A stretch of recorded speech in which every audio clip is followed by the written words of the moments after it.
Ustvarjalci vabijo pod sloganom Pridite v Novo mesto v opero. Ta sicer nastaja v skromnih pogojih, kar pa ne velja za njeno produkcijo, pravi producent in skladatelj Aleš Makovac.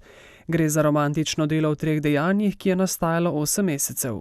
Značilnosti te opere so pravzaprav enake značilnostim vseh romantičnih velikih oper, s tem, da sem v tej operi pravzaprav uporabil nekoliko več plesov. Obljubljamo doživetje prave operne predstave kot v vseh večjih mestih. V ospredju je ljubezenska zgodba med učiteljem Lovrom in graščakovo hčerko Manico. Uprizoritev sledi ideji, da je slovenski narod še vedno razdeljen, močno razdeljen na 2 svetova.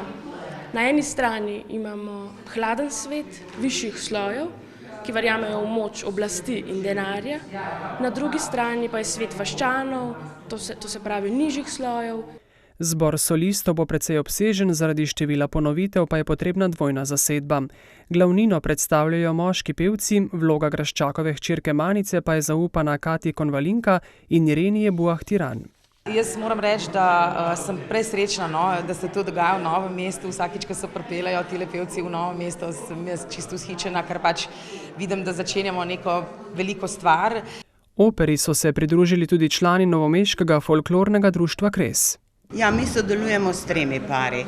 Čeprav je veliko predstav, bojo sodelovali pravzaprav vsi člani vodilne skupine.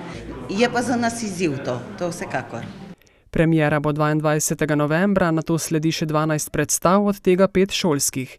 Projekt je vreden približno 50 000 evrov.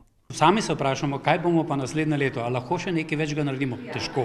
Moramo odkriti, da v tej dvorani kulturnega centra težko kaj takega. Torej, na tem nivoju nekje bomo morali ostati ali se pa kako drugače odločiti. Delček opere smo lahko predstavniki 7. sile okusili na današnji predstavitvi.